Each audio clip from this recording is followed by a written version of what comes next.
Hello students, कैसे हैं आप सब लोग। आज का जो अपना नया टॉपिक है वो है difference between partnership and other forms of business, कि पार्टनरशिप का बिजनेस की अदर फॉर्म से क्या डिफरेंस है।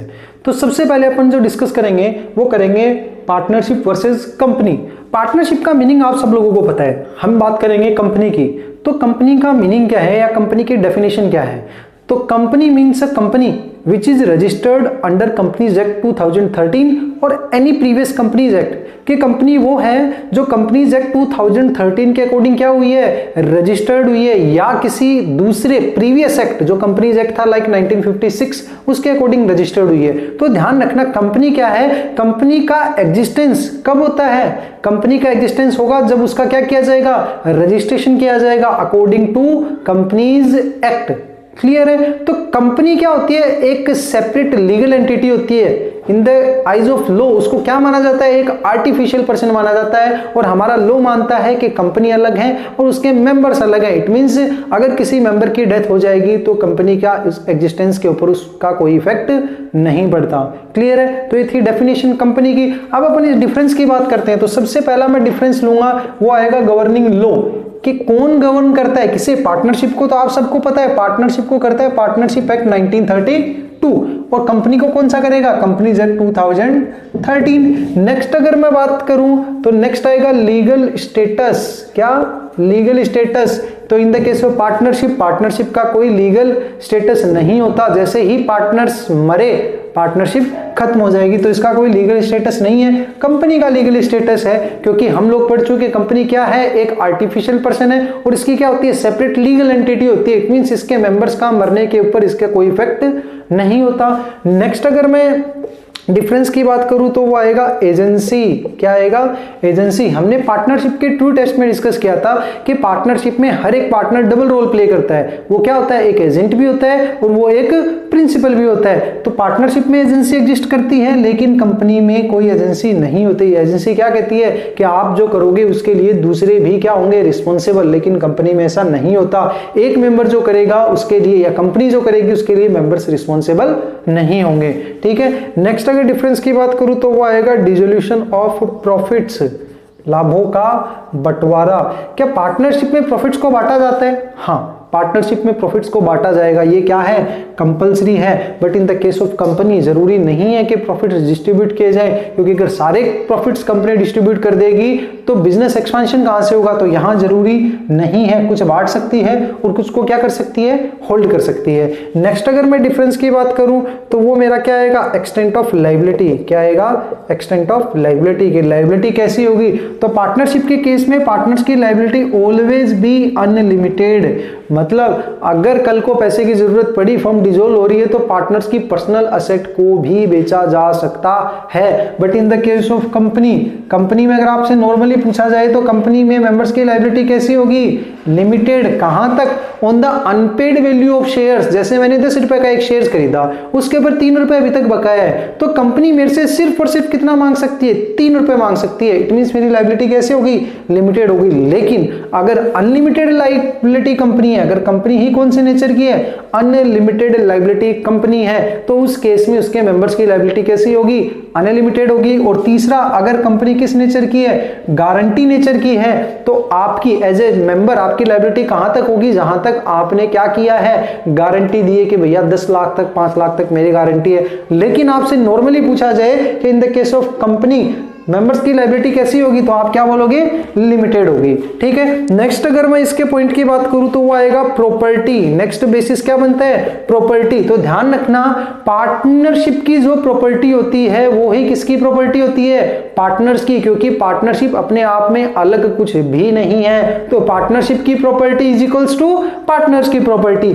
लेकिन in the case of company, company तो क्या है, एक सेपरेट लीगल एंटिटी है, आर्टिफिशियल पर्सन है, तो कंपनी जो भी प्रॉपर्टी रखेगी वो अपने नाम से रखेगी। इसका मतलब कंपनी की जो प्रॉपर्टी है वो किसकी है, कंपनी की, न इसकी मेंबर्स की। ठीक है। नेक्स्ट अगर मैं इसके डिफरेंस की बात करूं तो वो आएगा ट्रांसफर ऑफ शेयर्स। क्या आएगा, ट्रांसफर ऑफ शेयर्स। तो क्या पार्टनरशिप में कोई भी पार्टनर अपने हिस्से को किसी दूसरे को ट्रांसफर कर सकता है, तो आपका आंसर होगा नो, नहीं कर सकता। लेकिन in the case of company कोई भी मेंबर अपने शेयर्स को जब चाहे किसी भी बंदे को क्या कर सकता है, बेच सकता है। ठीक है। नेक्स्ट अगर मैं इसके अंदर बात करूं तो नेक्स्ट डिफरेंस क्या आएगा, मैनेजमेंट। कि पार्टनरशिप में मैनेजमेंट कौन संभालता है, तो सीधी सी बात है, पार्टनरशिप में मैनेजमेंट संभालते हैं पार्टनर्स।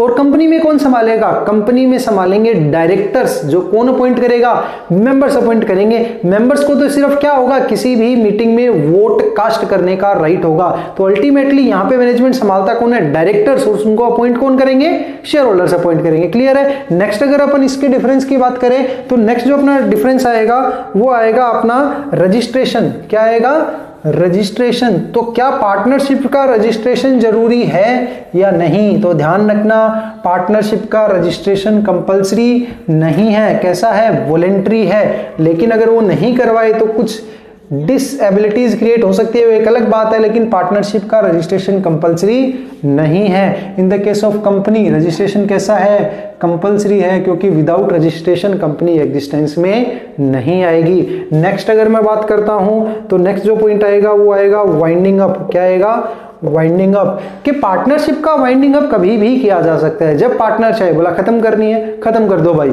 लेकिन कंपनी का वाइंड अप मनचाहे तरीके से नहीं हो सकता, क्योंकि company is created by law and also is distracted by law. Company को कौन बनाता है, लॉ बनाता है। तो खत्म भी कौन करेगा, हमारा लॉ ही कर सकता है। तो उसका कुछ डिटेल्ड प्रोसीजिंग्स है, उसको फॉलो भी किए बिना कंपनी खत्म नहीं हो सकती। ठीक है। नेक्स्ट अगर आप इनके बीच में डिफरेंस की बात करें तो वो आएगा नंबर ऑफ मेंबर्स। क्या आएगा, नंबर ऑफ मेंबर्स। तो पार्टनरशिप में मिनिमम नंबर ऑफ मेंबर्स कितने होंगे, 2 होंगे। मैक्सिमम कितने होंगे, 50 होंगे। क्लियर है। कंपनी के केस में बात करूं तो प्राइवेट कंपनी में मिनिमम कितने होंगे, 2 होंगे। मैक्सिमम कितने होंगे, 200। पब्लिक कंपनी के केस में मिनिमम कितने होंगे, 7। मैक्सिमम के ऊपर कोई लिमिट नहीं है, ये जितने चाहे हो सकते हैं। और अगर 1% कंपनी है, ओपीसीज है, तो वहां पे मिनिमम और मैक्सिमम नंबर कितने होंगे, 1 ही होंगे। क्लियर है। नेक्स्ट अगर मैं इसके अंदर डिफरेंस की बात करूं तो वो आएगा ड्यूरेशन ऑफ एग्जिस्टेंस। क्या आएगा, ड्यूरेशन ऑफ एग्जिस्टेंस। तो इन नॉर्मल सेंस अगर आपसे कोई पूछे कि पार्टनर के मरने का इफेक्ट क्या होगा, तो आप बोलोगे firm will be dissolved. Firm क्या हो जाएगी, खत्म हो जाएगी। लेकिन कंपनी में अगर कोई मेंबर मर गया तो इसका इफेक्ट क्या होगा, कोई इफेक्ट नहीं होगा। क्यों, क्योंकि कंपनी के पास परपेचुअल सक्सेशन है, जो क्या कहते हैं, पीपल में कम्स इन एंड पीपल में goes out but company goes on forever. Company का इसके ऊपर कोई इफेक्ट नहीं पड़ता। क्लियर है। अब अपन नेक्स्ट जो डिस्कस करेंगे डिफरेंस, वो करेंगे पार्टनरशिप वर्सेज एचयूएफ। कौन सा करेंगे, पार्टनरशिप वर्सेज एचयूएफ। तो देखो पार्टनरशिप और एचयूएफ में क्या डिफरेंस है। तो सबसे पहले अगर मैं बात करूं तो वही अगर मैं बेसिस बनाता हूं कि गवर्निंग लॉ, कि कौन गवर्न करता है, तो पार्टनरशिप को तो भैया वही 1932 करता है। एचयूएफ को कौन कौन करता है, हिंदू लॉ। कौन करता है, हिंदू लॉ। के हिंदू लॉ में जो प्रोविजंस है उसके अकॉर्डिंग क्या होगा, इसका गवर्न किया जाएगा। ठीक है। नेक्स्ट अगर इसके डिफरेंस की बात करूं तो आएगा मोड ऑफ क्रिएशन। क्या होगा, मोड ऑफ क्रिएशन। तो इससे पहले मैं एक बार डेफिनेशन की बात करूं एचयूएफ की, तो एचयूएफ इंडिया का सबसे ओल्डेस्ट फॉर्म है। इसमें क्या किया जाता है, घर में जितने भी मेंबर्स होते हैं वो सारे के सारे मिलके क्या करते हैं, बिजनेस करते हैं। उस बिजनेस को एक बंदा संभालता है जो फैमिली में सबसे ओल्डेस्ट होता है, जिसे कहा जाता है कर्ता। और अल्टीमेटली सारे के सारे डिसीजंस वो ही लेता है। उसकी लायबिलिटी कैसी होती है, अनलिमिटेड होती है। और जैसे ही वो मर जाता है तो उससे छोटा वाला जो होगा वो गद्दी पे बैठ जाएगा, वो उसे संभाल लेगा। इट मींस इसका क्रिएशन कैसे होता है, बाय स्टेटस और बाय इनहेरिटेंस होता है। क्लियर है। और जैसे ही इसमें एक बच्चा पैदा होता है तो वो जन्म से ही इसका क्या बन जाता है, मेंबर बन जाता है। क्लियर है। तो अब अपन डिफरेंस में बात करते हैं मोड ऑफ क्रिएशन। तो पार्टनरशिप का क्रिएशन कैसे होता है, थ्रू एग्रीमेंट। बिना एग्रीमेंट के तो पार्टनरशिप बन नहीं सकती। लेकिन एचयूएफ का कैसे होगा, बाय स्टेटस और इनहेरिटेंस। या स्टेटस और इनहेरिटेंस का मतलब क्या, कि जैसे ही कोई बच्चा पैदा होगा बाय बर्थ वो क्या हो जाएगा, एचयूएफ का मेंबर बन जाएगा। क्लियर है। नेक्स्ट अगर मैं इसके डिफरेंस की बात करूं तो वो आएगा डेथ ऑफ मेंबर्स। के मेंबर की डेथ का क्या इफेक्ट होगा। तो इन द केस ऑफ पार्टनरशिप अगर इसका मेंबर मर गया तो नॉर्मली क्या कहा जाएगा, फर्म विल बी डिसॉल्व्ड। लेकिन एचयूएफ में इसके मेंबर के मरने का इसके ऊपर कोई इफेक्ट नहीं पड़ेगा। क्यों, जैसे ही वो मरेगा उससे नीचे वाला, अगर मैं बात करूं कर्ता मर गया तो उससे नीचे वाला बिजनेस को संभाल लेगा। और अगर कोई मेंबर मर गया तो कोई फर्क नहीं पड़ना, वो बचा हुआ उसका हिस्सा बाकी मेंबर्स में डिस्ट्रीब्यूट हो जाएगा। क्लियर है। नेक्स्ट अगर मैं बात करूं इनके डिफरेंस की तो वो आएगा मैनेजमेंट। यहां मैनेजमेंट कौन संभालता है, पार्टनर्स। और यहां कौन संभालता है भैया, मैनेजमेंट करता, क्योंकि अल्टीमेटली सारे डिसीजन कौन लेता है, वो करता ही लेता है। ठीक है। नेक्स्ट अगर मैं डिफरेंस की बात करूं तो वो क्या आएगा, अथॉरिटी टू बाइंड। क्या आएगा, अथॉरिटी टू बाइंड। के पार्टनरशिप में पार्टनर जो करते हैं उसके लिए दूसरे पार्टनर क्या होते हैं, बाउंड होते हैं, वो दूसरे को बाइंड कर सकते हैं। But in the case of HUF सारे के सारे मेंबर्स बाउंड नहीं होते, वो सिर्फ अपने शेयर्स, अपनी लायबिलिटी, अपने एक्सटेंट तक ही क्या होते हैं, रिस्पॉन्सिबल होते हैं। क्लियर है। नेक्स्ट अगर मैं बात करूं तो वो आएगा लायबिलिटी। इसमें पार्टनर्स की लायबिलिटी कैसी, अनलिमिटेड। लेकिन in the case of HUF सिर्फ कर्ता की लायबिलिटी तो कैसी होगी, अनलिमिटेड होगी, बाकी मेंबर्स की लायबिलिटी कैसे होगी, लिमिटेड होगी। कहां तक, अपने शेयर तक। क्लियर है। नेक्स्ट अगर मैं डिफरेंस की बात करूं तो वो आएगा कॉलिंग्स फॉर अकाउंट्स। कि एक पार्टनरशिप बिजनेस में एक पार्टनर अगर जा रहा है या कभी भी वो बुक्स ऑफ अकाउंट्स को एग्जामाइन कर सकता है, भैया मेरा हिस्सा दिखाओ मेरे को, मेरा हिस्सा कितना है। लेकिन in the case of HUF, अगर कोई एचयूएफ का पार्टीशन हो रहा है तो उसका कोई भी मेंबर एचयूएफ के बुक्स ऑफ अकाउंट्स को चैलेंज नहीं कर सकता कि भाई मेरे को दिखाओ। क्लियर है। उसे वो मानना ही पड़ेगा जो एचयूएफ बता रहा है। ठीक है। नेक्स्ट अगर अपन इसके डिफरेंस की बात करें तो नेक्स्ट इसका जो डिफरेंस आएगा वो आएगा माइनर्स कैपेसिटी। क्या आएगा, माइनर्स कैपेसिटी। क्या एक पार्टनरशिप में माइनर जो है वो पार्टनर बन सकता है। मैं बात करता हूं माइनर्स कैपेसिटी की। क्या एक माइनर पार्टनर बन सकता है, तो नॉर्मली आपका आंसर होगा नो, कि एक माइनर पार्टनर नहीं बन सकता। लेकिन अगर सारे पार्टनर चाहें तो उन सब की कंसेंट से माइनर को पार्टनर बनाया जा सकता है, बट ओनली फॉर प्रॉफिट्स। वो किसी भी लॉस के लिए रिस्पॉन्सिबल नहीं होगा। एचयूएफ में मेंबर बन सकता है माइनर। हमने क्या डिस्कस किया कि जैसे ही कोई बच्चा पैदा होगा वो ऑलरेडी क्या बन जाएगा, उसका मेंबर बन जाएगा। इट मींस एक माइनर को एचयूएफ का मेंबर माना जाएगा। ठीक है। नेक्स्ट अगर मैं डिफरेंस की बात करूं तो वो हमारा क्या आएगा, नंबर ऑफ मेंबर्स। क्या आएगा, नंबर ऑफ मेंबर्स। पार्टनरशिप में कितने, मिनिमम 2, मैक्सिमम कितने, 50। यहां पे मैक्सिमम की कोई लिमिट नहीं होगी, कितने भी हो सकते हैं। क्लियर है। नेक्स्ट अगर मैं बात करूं तो वो आएगा शेयर इन बिजनेस। क्या, शेयर इन बिजनेस। यहां पे जो भी पार्टनर्स होंगे उनका शेयर हमेशा कैसा होगा, फिक्स होगा।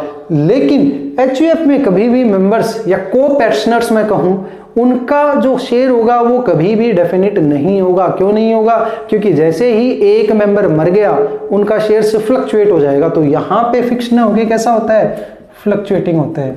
क्लियर है। तो ये डिफरेंस था पार्टनरशिप वर्सेस एचयूएफ में। ठीक है। नेक्स्ट अगर अपन बात करते हैं नेक्स्ट की, तो नेक्स्ट जो अपना आएगा वो आएगा पार्टनरशिप वर्सेस क्लब। क्या आएगा, पार्टनरशिप वर्सेस क्लब। तो क्लब और पार्टनरशिप की डेफिनेशन अपन पढ़ चुके हैं।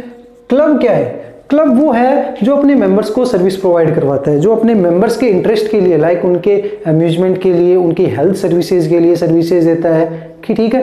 तो इसका प्रॉफिट, इसका मोटिव जो होता है कभी भी वो प्रॉफिट अर्न करना नहीं होता है। ठीक है। तो मीनिंग की बात करूं, सबसे पहला अगर इसके अंदर अपन डेफिनेशन देखें, डिफरेंस देखें तो आएगा मीनिंग का। ये क्या है, अपने मेंबर्स को सर्विस प्रोवाइड करवाता है, इसका मोटिव प्रॉफिट अर्न करना नहीं होता। ठीक है। पार्टनरशिप की डेफिनेशन अपन को पता है। नेक्स्ट अगर इनके बीच में अपन बेसिस देखें तो वो आएगा रिलेशन। क्या, रिलेशन। यहाँ पे म्यूचुअल एजेंसी एग्जिस्ट करती है। उनका रिलेशन कैसा है, वो एक दूसरे के एजेंट की तरह है। लेकिन क्लब में उनके बीच में कोई एजेंसी एग्जिस्ट नहीं करती। इट मींस हर एक मेंबर दूसरे मेंबर के साथ कोई एजेंसी रिलेशन नहीं रखता। ठीक है। नेक्स्ट अगर इसका डिफरेंस की बात करें तो वो आएगा इंटरेस्ट इन प्रॉपर्टी। तो ध्यान रखना, पार्टनरशिप में हर एक पार्टनर का इंटरेस्ट प्रॉपर्टी के साथ जुड़ा हुआ होता है। क्यों, क्योंकि पार्टनरशिप की property is equals to partners की प्रॉपर्टी। लेकिन in the case of club किसी भी मेंबर का उसकी प्रॉपर्टी में कोई इंटरेस्ट नहीं होता। ठीक है। क्योंकि वो प्रॉपर्टी किसकी होती है, क्लब की, न कि मेंबर्स की। नेक्स्ट या अगर मैं लास्ट इसकी बात करूं तो वो आएगा डिसोल्यूशन। इसका डिसोल्यूशन कब होगा, भी पार्टनरशिप का डिसोल्यूशन तो पार्टनर मर गया तो partnership form will be dissolved. लेकिन क्लब में उसके मेंबर के मरने का उसके ऊपर कोई इफेक्ट नहीं आएगा, क्लब चलता रहेगा। ठीक है। नेक्स्ट अगर मैं बात करूं बिजनेस के फॉर्म की तो वो आएगा अपना पार्टनरशिप वर्सेस क्या, partnership versus association. Partnership versus association. तो ध्यान रखना, क्लब और एसोसिएशन में सिर्फ एक फर्क है, दोनों ही प्रॉफिट अर्न करने के लिए नहीं बनाए जाते। लेकिन क्लब सिर्फ और सिर्फ अपने मेंबर्स को सर्विस प्रोवाइड करवाता है, जबकि एसोसिएशन सब लोगों को सर्विस प्रोवाइड करवाता है। क्लियर है? तो मीनिंग की अगर बात करूं तो ये क्या जनरल पब्लिक के लिए बनाया जाता है, not only for particular members, ये जनरल पब्लिक के लिए बनाया जाता है, उनके इंटरेस्ट, उनके भले के लिए बनाया जाता है। नेक्स्ट अगर बात करूं कि अगर डिसोल्यूशन की अगर मैं बात करूं तो इसका डिसोल्यूशन पार्टनर्स के मरते ही, इसका डिसोल्यूशन मेंबर्स के मरने से नहीं होगा। और वही मैं बात करूं इंटरेस्ट ऑन क्या, इंटरेस्ट ऑन प्रॉपर्टी, तो इसके मेंबर्स का इसकी प्रॉपर्टी में इंटरेस्ट होता है, इसके मेंबर्स का कोई इंटरेस्ट नहीं होता। नेक्स्ट अगर मैं उसी की तरह डिफरेंस की बात करूं एजेंसी, तो यहाँ एजेंसी एग्जिस्ट करती है, मतलब हर एक पार्टनर दूसरे पार्टनर का एजेंट होता है और प्रिंसिपल की तरह भी होता है। यहाँ पे कोई एजेंसी एग्जिस्टेंस में नहीं होती। और लास्ट जो फॉर्म है बिजनेस की जिसके साथ हम डिफरेंस डिस्कस करेंगे वो है पार्टनरशिप वर्सेज को ओनरशिप। क्या है? पार्टनरशिप वर्सेज को ओनरशिप। अब को ओनरशिप का मतलब क्या है? जब एक चीज के एक से ज्यादा ओनर्स हों, तो पार्टनरशिप की डेफिनेशन हमें पता है, हम बात करते हैं को ओनरशिप की। तो को ओनरशिप की डेफिनेशन क्या है? जहां दो या दो से ज्यादा लोग मिलकर किसी एक चीज को होल्ड करते हैं, खरीदते हैं, तो उसे हम क्या बोलते हैं? को ओनर बोलते हैं। क्लियर है? तो सबसे पहले जो डिफरेंस आएगा वो क्या, मीनिंग का आएगा, जो अपन ने डिस्कस कर लिया है। दूसरा जो अपना आएगा वो आएगा एजेंसी, कि क्या पार्टनरशिप में एजेंसी एग्जिस्ट करती है? हाँ जी करती है। हर एक पार्टनर दूसरे का एजेंट भी होता है और ओनर भी होता है, इसलिए एजेंसी एग्जिस्ट करती है। यहाँ कोई एजेंसी एग्जिस्ट नहीं करती। क्लियर है? फिर आता है नेचर ऑफ इंटरेस्ट। क्या पार्टनरशिप में पार्टनर्स का इंटरेस्ट होता है? जी बिल्कुल होता है। यहाँ उनका अपने शेयर तक जितना उनका फिक्स है उस शेयर तक उनका इंटरेस्ट हो जाता है। क्लियर है? नेक्स्ट अगर मैं बात करूं डिफरेंस की तो वो आएगा ट्रांसफर ऑफ इंटरेस्ट, कि क्या पार्टनरशिप में कोई भी पार्टनर अपने हिस्से को जब चाहे ट्रांसफर कर सकता है? नहीं। आपका आंसर क्या होगा? नो। लेकिन इन द केस ऑफ को ओनरशिप, अगर कोई भी ओनर चाहे तो वो अपने हिस्से को जब चाहे क्या कर सकता है? सोल्ड आउट कर सकता है। क्लियर है? तो ये था अपना difference between partnership and other forms of business. I hope आप सबको वीडियो पसंद आया होगा, और अगर आपको अच्छा लगा हो तो इसे सब्सक्राइब कीजिएगा और ज्यादा से ज्यादा शेयर कीजिएगा। Thank you.